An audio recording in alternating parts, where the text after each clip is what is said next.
Hello everybody, welcome back. Today as well we have got to another video. In this video I'll show you how we can use a Revolut virtual card. But before that, please do make sure to like our video, subscribe our channel, and yes, without any further delay, let's get started. So for that, simply go ahead, open up your Revolut app on your phone, then go ahead, go to the section of cards and tap on this option of get card right over there. Then go ahead, pick a card which will be the virtual card for us. Tap on it.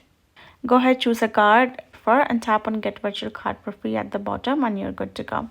Now once I've got the card, and remember to take all of the information of it, which will be the card number and etc. Then go back, open up your settings, go back, go to the bottom and go to the wallet.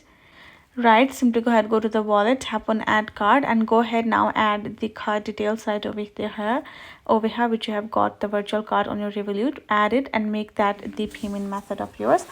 Once you have added it and made it the primarily payment card of yours, you will be able to use that on the online stores, and that is how you will be able to use it and pay with it.